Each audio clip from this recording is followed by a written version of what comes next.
예도는 존재의 숲에 있습니다. 지금부터 벌써 16번째입니다. 미셸 푸코의 미학. 이것은 파이프가 아니다. 파이프를 그려놓고 파이프가 아니다라고 하는 것은 상당히 많은 사고의 전환을 갖고 오죠. 그죠? 우리에게. 사고와 언어는 밀접한 관계가 있고 사물의 이미지 또 역시 사유와 밀접한 관계가 있어. 착각하는 것은 언어의 개입 없이 실제를 직접 본다라고 하는 여기에 대한 엄청난 사유의 전환을 르네 마그리트는 29년도에 이미지의 배반에서 보여주고 있죠. 그죠? 이것에 대하여 미셸 푸코는 73년도에 철학적 논평을 하게 되는데요. 아주 재미있는 그러한 미학적 논평이 아닌가 생각합니다. 여기에 대하여 예도가 조금 깊이 있게 다루려고 해요. 사실 미셸 푸코는 벨라스케스의 시녀들이라고 하는 말과 사물에 직접 수록되죠. 그죠? 그 다음에 에두아르 마네의 작품들, 그리고 르네 마그리트, 이 세 명에 대하여 미학적인 어떤 논평을 하게 되는데, 이것은 66년도에 미셸 푸코가 썼던 블랑쇼론이라고 알려져 있죠. 그죠? 라펑스 디트오흐, 바깥의 사유로 전부 다 묶어질 수 있는 그런 논평이에요. 예도가 언젠가 푸코의 미학이라는 것을 갖고 이 블랑쇼론과 연결하여 바깥의 사유와 연결하여 전체적으로 한번 다룰 기회를 갖게 될 것 같은데요. 오늘은 언어, 인식, 실제, 이 세 개의 관계에서 철학이 니체 이후로 다뤄온 언어는 실제가 아니다라고 하는 이 주제가 아주 강력하게 드러나는, 그래서 도덕 외적 의미에서의 진실과 거짓은 포스트 모던 후기 구조주의 담론을 공부하고 오늘날까지의 철학을 공부하는 사람들에게는 거의 외우고 있어야 되는 거예요. 그래서 예도가 니체의 도덕 외적 의미에서의 진실과 거짓을 전부 다 독일어로 읽어가면서 강의를 13개나 해놨던 거예요. 미셸 푸코 역시도 마그리트론에서 그죠? 그대로 이야기해요. 그러니까 라트라 이종 데 지마지, 그러니까 이미지의 배반. 이것은 화가가 그림을 그릴 때에 어떤 사물이 있겠죠. 그죠? 그걸 원본이라고 보통 생각을 하고 이게 오리지널이라고 생각하는 거예요, 사람들은. 그래서 이마지가 나타나게 되면은 그것은 거기에 대한 복사로 우리는 생각해. 철학도 이런 방식으로 진행되어 왔죠. 그죠? 그러니까 어떤 사물의 실제가 있고 거기에 대한 이미지를 갖고 화가는 그림을 그려. 그죠? 그리고 그림을 옮겨 놓은 거는 복사야. 이거는 플라톤으로부터 출발된 모방이야, 모방. 아리스토텔레스까지 거치게 되죠. 그죠? 그래서 서구 미학에서는 이 복사, 시뮬라시옹, 시뮬라크르, 이것은 아주 중요한 개념이 되어버렸어요. 그래서 플라톤은 국가에서 이 예술가들을 추방하게 되는데, 열정에 사로잡힌 원본의 복사물인 이 세계를 또 다시 복사하는 이 예술가들을 추방해버려요. 국가의 어떤 그 통치에 방해가 된다고 봤던 거죠. 그죠? 이게 뒤집어지게 돼서 오늘날 포스트 모더니즘에서는 시뮬라크르밖에 없다는 거. 그래서 미학이 어떤 중심의 위치에 서게 되는데, 그러니까 이미지의 배반, 라트라히종 데지마주, 그리고 이미지가 배반되고 그 부제가 바로 마그리트가 붙여놓은, 이거는 푸코의 어떤 그 제목이 아니야. 마그리트의 작품 제목인 스시 네빠위는 삐뿌. 그러니까 파이프를 그려놓고 파이프가 아니라는 거야. 그죠? 그러니까 여기에 그림을 바라보는 자는 뭐예요? 뭔가 당황을 하게 되고, 내가 뭔가를 잘못 보고 있나? 그러면서 그림을 계속 쳐다보게 되는 거예요. 이 그림은 독특하게도, 그죠? 그림만이 있는 게 아니고, 이미지만이 있는 게 아니고, 문자로서의 기호가 적혀져 있어. 여기 1차적인 어떤 마그리트의 의도가 있는.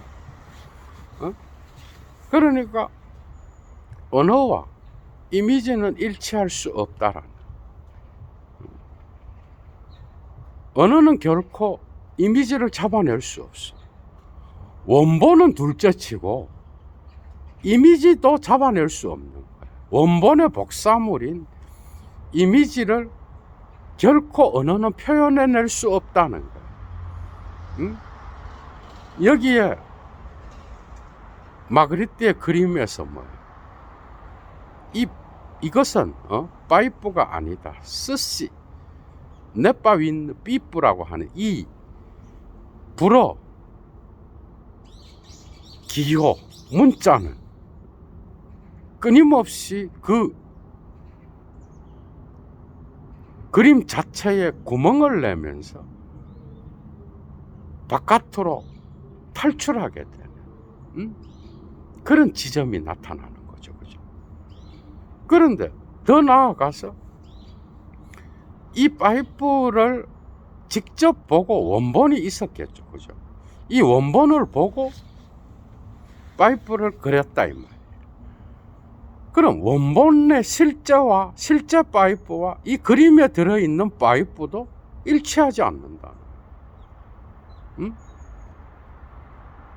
그러니까 실제와 그림의 이미지도 일치하지 않고 이 이미지와 언어 기호도 일치하지 않는다는 거예요. 그러니까 철학에서는 정말 중요한 거예요. 이 작품이.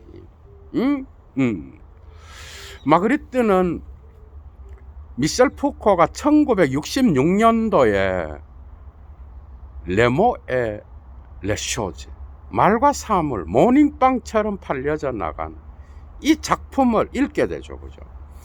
읽고 나서 자기가 29년도에 이미 발표했던 그 이미지의 배반이 미셸 푸코의 말과 사물과 어느 정도 유사할 뿐만 아니라 동일하다는 걸 발견했어요. 말과 사물은 결코 일치할 수가 없는. 그죠? 동일할 뿐만 아니라 그걸 대변하기까지 해요.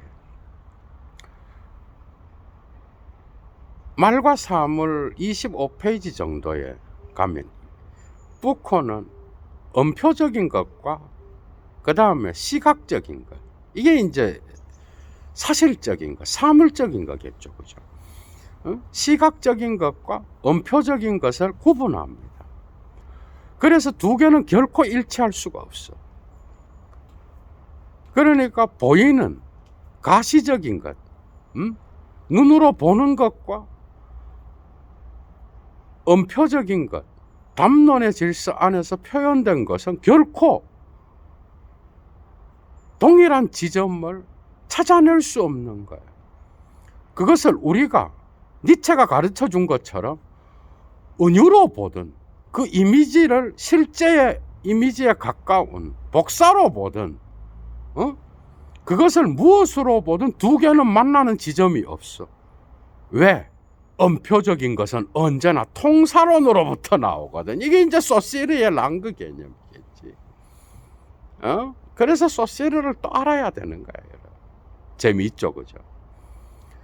예도의 클래스가 나오는 강의일 겁니다. 이것도 계속 들어갑니다, 여러분. 그러니까 결코 사물과 이미지는 일치할 수 없고 이미지와 그 언어도 일치할 수 없는 거야. 그게 다 들어있는 거야, 이 작품 안에. 그러니까 음표적인 거는 통사론의 어떤 랑거로부터 언어의 체계로부터 나오는 거기 때문에 그것은 우리가 시각적으로 바라보는 그 이미지와 일치할 수 없는 거예요. 그러니까 마그리트의 이 편지를 받고 푸코가 73년도에 이것은 파이프가 아니다에 대한 논평을 할 때에 이 작품을 논평을 할 때 미셸 푸코는 이미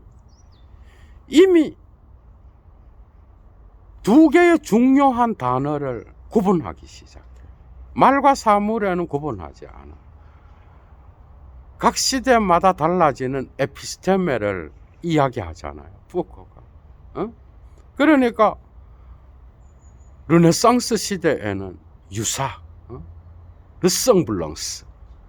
그 다음에 고전주의 시대에는 17세기, 18세기, 고전주의 시대에는 재현 아니면 표상, 레프레정타시옹 이런 방식으로 구분해.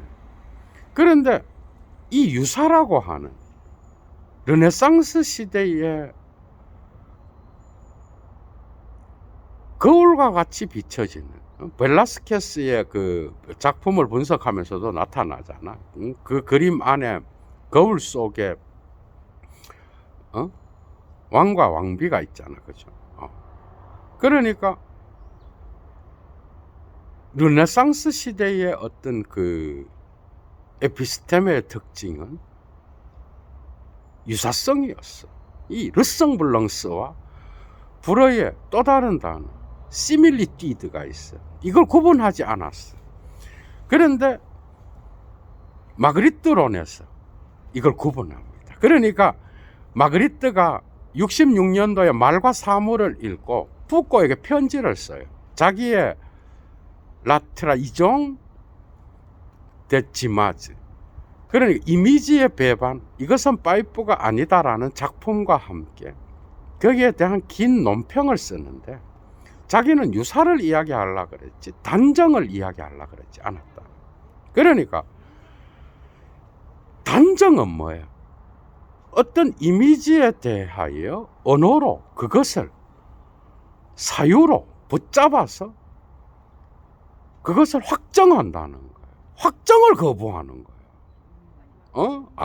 가히 포스트 모던적이죠, 그죠? 그러니까 끊임없는 유사만이 있다는 거예요. 이것은 다른 말로 뭐예요? 이미 미셸 푸코가 빈스 방거의 꿈과 실존을 번역한 그 책 서문을 쓰잖아, 그죠? 54년도에 출간된. 거기에서도 이미 이미지의 자율성을 이야기해요. 그러니까 마그리트는 자기 작품이 시뮬라크르밖에 없다는 거예요. 시뮬라시옹밖에 없는 거예요. 그러니까 원본이 없다는 거예요. 그런데 푸코가 말과 사물에서 구분하지 않았던 르성블랑스와 시밀리티드는 두 개로 구분됩니다.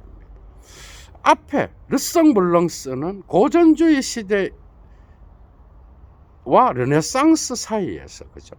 에피스테메가 변화되면서 나타난 유사성에서 표상으로, 재현으로 넘어가는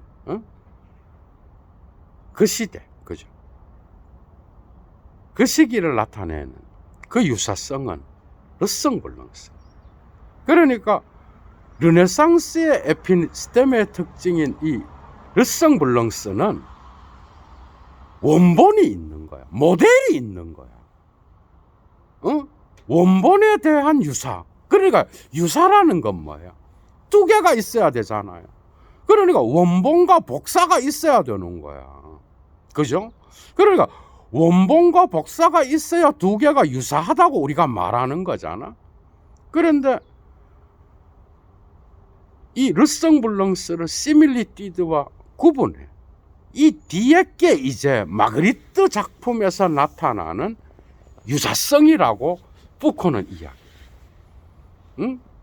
그러니까 시뮬라크르밖에 없다는 거야. 원본은 없다는 거야. 모든 그림에는 원본이 없어요.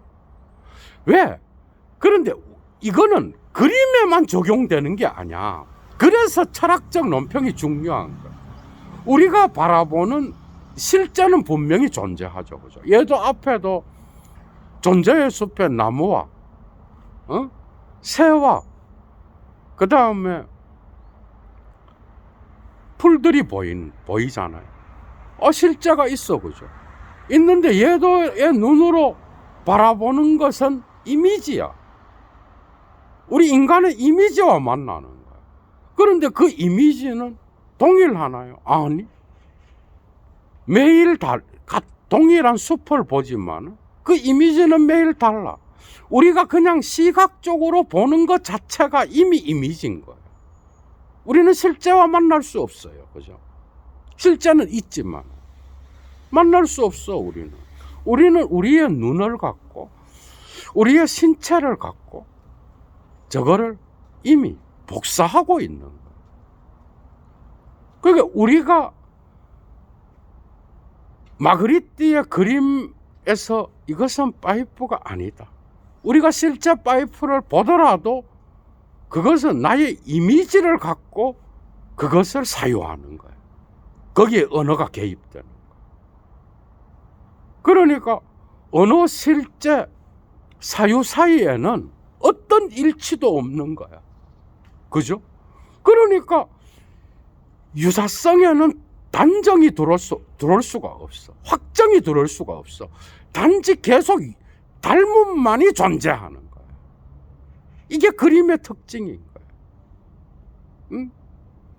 이미 화가가 자기가 사물을 바라보고 사유를 해서 화폭에 옮겨 놓으면 그것은 또 다른 이미지의 재현을 통하여 끊임없이 증폭되고 거기에서 해체되고 또 다른 방식의 어떤 사물성이 나타나는 거예요. 그죠? 응? 그래서 그림 자체의 사물성. 그러니까 이 그림 안에서만 그런 게 아니라 우리가 세계를 바라볼 때도 그런 거예요. 그림의 세계 말고 실제 세계를 우리가 볼 때에도 이런 방식으로 우리는 바라보는 거예요. 그러니까 모든 화가는 자기의 이미지를 그리는 거예요. 그러니까 그 이미지를 화폭에 담는 거예요. 마그리트는 뭐야? 이 이미지가 화폭에 담겨지면 그 화폭에는 원본이 없는 거예요. 지금 그 얘기를 하는 거예요. 오리지널이 없고 그 자체로 시뮬라시옹 운동을 계속하는 거예요. 거기에는 확정이 있을 수 없는 거예요. 데리다적으로 보면 끊임없는 차연만이 존재하는 거예요. 그 자체 안에 이것은 파이프가 아니다라고 하는 스시, 넷바윈 삐뿌라고 하는 이 불어 기호는 거기에 구멍을 내는 어떤 흔적인 거예요. 이 기호와 그 그림의 이미지는 끊임없이 바깥의 사유를 통하여 달아나는 거예요. 그죠? 그러니까 이미 존재하고 있는 것에서 끊임없는 비존재의 공간을 만들어내는 거야. 응? 그래서 주체는 뭐야? 주체는 이 기호와 이미지의 불일치를 통하여 해체돼 버리는 거야. 바라보는 자의 주체가 해체돼 버려요. 그러니까 전복돼 버리는 거야. 이게 진짜 독특한 거예요, 여러분. 그죠?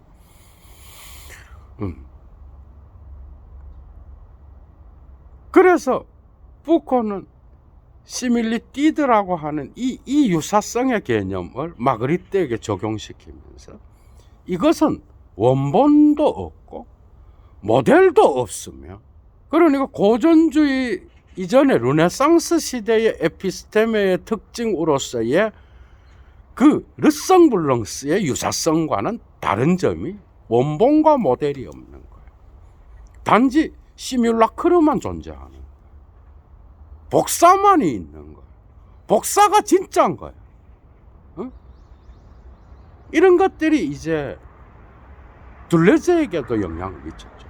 들레즈의 철학에 적용시키면 영향을 미쳤다기보다는 사유가 같이 가는 거예요. 그러니까 이 시밀리티드는 뭐야? 레프레젠타시옹이 아닌 거예요. 응? 그죠? 재현이 아닌 거예요. 그럼 뭐?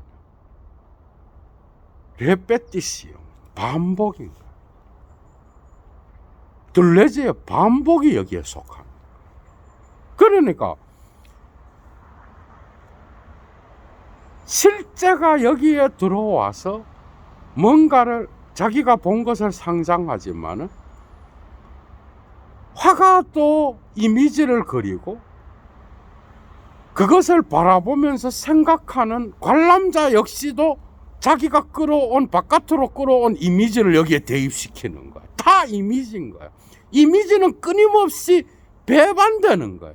실제로부터 벗어날 뿐만 아니라 기호로부터도 벗어나, 문자로부터도 벗어나.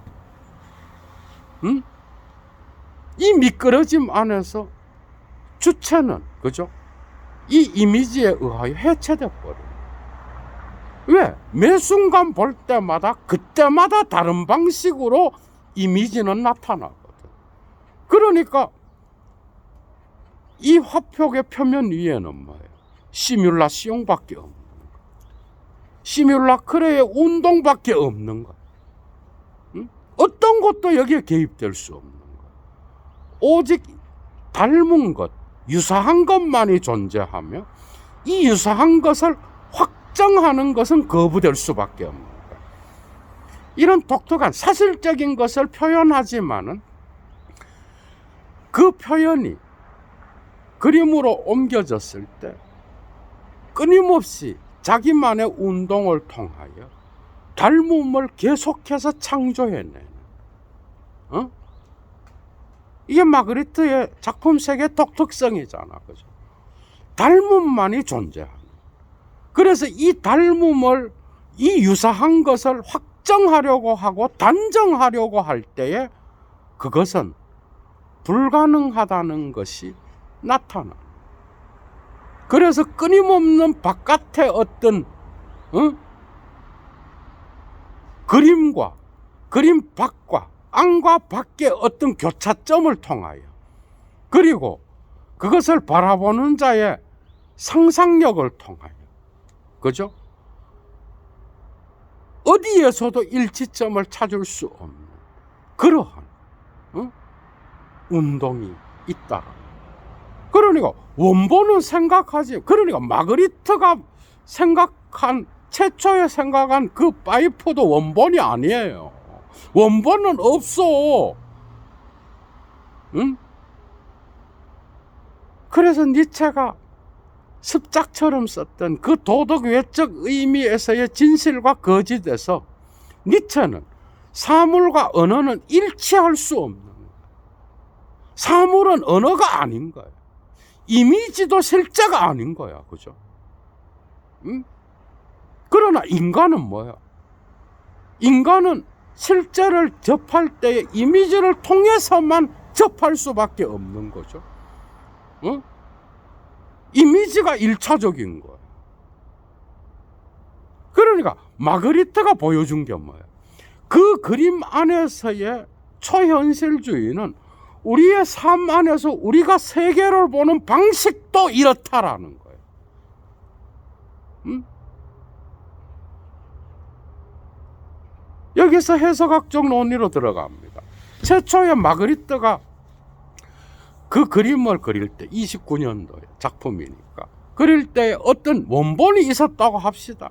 실제 파이프는 실제로 있잖아. 그죠? 사물로서 존재하잖아. 어? 그림이라는 텍스트 바깥에 있다고 실제로. 그런데 있는데 마그리트는 그걸 보죠. 이미 이미지화된 거죠. 그죠? 화폭으로 옮기기 전에 1차적인 이미지화가 있는 거예요. 그리고 나서 그 그림을 또 그려. 그러면 그 이미지가 또 화폭 위에서 또 다시 복사가 돼. 예를 들면. 그런데 마그리트가 그 밑에다가 스시, 네빠윈, 삐뿌라고 쓸 때는 이게 바라보는 자로 하여금 전복시키는 어떤 효과는 뭐예요? 이 그림은 원본이 없다라는 거예요. 그리고 바라보는 자가 사유를 통하여, 그러니까 미셸 푸코가 말과 사물에서 소시르의 언어학을 갖고 와서, 그죠? 이러한 음표적인 것은 우리가 바라보는 것과 결코 만날 수 없으며, 그것이 이미지를 통하건 은유를 통하건 무엇을 통하건 그 둘은 계속해서 갈라져요. 왜? 음표적인 것, 담론적인 것, 언어적인 것. 음표는 언어가 아니에요. 언어와 사물의 가운데 있는 거예요. 이미 예도가 강의를 했죠. 푸코 강의에서.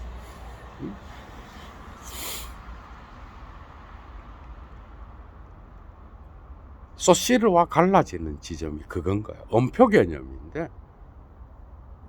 이 말과 사물에서도 음표적인 것, 어찌되었건 사물이 언어화된 그런 것과 우리가 시각적으로 보는 가시적인 것은 뭐예요? 결코 일치할 수 없는. 왜? 음표적인 것은 통사론으로부터 나와. 언어의 체계로부터 나와, 그 의미가. 그러니까 둘은 결코 만날 수 없는 거예요. 어디에서도 만날 수 없는 거예요. 그러니까 이미 마그리트가 이 작품이 66년도에 나왔으니까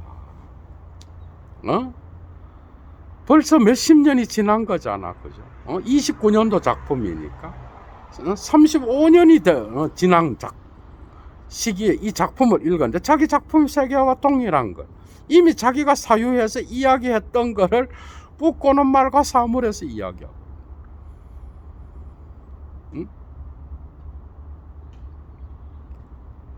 그러니까 화가의 작품이 되어서 거기에 이미지로 나타난 그림의 형상들, 그림의 색채들, 이 모든 것들은 그 자체로 이미 유사성의 운동을 끊임없이 펼치며, 거기에는 어떤 이 유사성을 하나로 묶을 수 있는 최종적인 해석은 존재할 수 없다. 그래서 확정은 없다라는 거예요. 차연밖에는 없는 거예요. 반복밖에는 없는 거예요. 영원한 반복만이 있는 거예요. 이게 바로 마그리트가 보여준 초현실주의 세계의 어떤 특징이었다. 그의 작품 전체. 그가 그린 개별적인 어떤 사물의 특징은 사실적으로 묘사되지만은, 그러나 그 화폭에 옮겨진 전체 배경 안에서의 그 유사성은 뭐예요? 결코 원본을 찾아낼 수 없어요. 원본은 없어요. 그러니까 화가 자신도 그림을 그리기 전에 사유하고, 이미 언어가 개입돼요. 거기도 사유하고 보잖아. 보는 순간 이미지가 형성돼. 그러니까 최초에 사물과 마그리트의 눈이 만날 때도 이미 원본은 존재할 수 없는 거예요. 재미있죠, 그죠? 언제나 바깥이 개입될 수밖에 없는 거예요. 이렇게 되면 만 명이 마그리트의 이 그림을 봐도 그 파이프는 파이프가 맞네. 자기가 이미 봤던 그 원본을 바깥으로부터 끌어들. 그래서 그 파이프를 사유하고 바라보면서 말을 하겠죠. 이거 파이프가 맞네. 만 명이 다 다른 파이프를 생각해요. 원본은 없어. 그러니까 그림의 세계에서 나타나는 그 유사성의 운동을 우리는 실제 세계에서도 동일하게 하고 있다. 철학적으로 이미 니체가 가르쳐줬죠. 그러니까 우리는 은유로밖에는 표현할 수 없는. 그런데 이 언어의 문자보다는 그림이 훨씬 더 뭔가 생생한 실제와의 만남을 표현하는 것 같지만은, 사실은 그 이미지 역시도 끊임없이 미끄러지는 배반을 만들 수밖에 없는. 그 배반은 해결되지 않아요. 기호의 의미가 기표로부터 미끄러지는 것처럼, 락강이 자주 썼던 것처럼 미끄러지는 것처럼 영원히 화폭의 의미는 이미지와의 관계 안에서 배반되는 거예요. 그래서 어떻게 보면 인간은 언어를 통하여 사유하는 이상 이미지의 배반은 계속된다라고. 어디에도 원본은 존재하지 않는다. 이런 것들을 통하여 예술이 철학과 그죠 만나면서 아주 독특한 미학적 논평이 나오게 된 거예요. 재미있죠, 그죠? 그래서 이것은 파이프가 아니다라는 거, 이러한 깊은 의미 안에서 그죠 표현되고 있다고 하는, 여러분들 반드시 기억하시고, 여러분들의 철학적 사유에 마그리트의 이 작품에 대한 푸코의 해석과 마그리트의 작품 세계가 여러분들에게 많은 도움을 드렸을 거라고 생각합니다. 그러니까 포스트 모던 담론을 이해하는데 핵심적인 거죠. 출발점으로서의 니체의 도덕 외적 의미의 진실과 거짓이 여기까지 통용되면서 나타난다라고 볼 수가 있어. 얘도 물러갑니다. 오늘 건강한 하루 보내십시오. 그리고 어디에서든 특히 이런 시기일수록 운동과 그 다음에 삶의 활력을 잃지 마시고 오늘 하루 즐거운 하루 보내시기 바랍니다. 도움 받으신 분들 좋아요 잊지 마시고요. 여건이 되시는 분은 꼭 예도TV를 후원해 주십시오. 자발적 수업료겠죠. 주스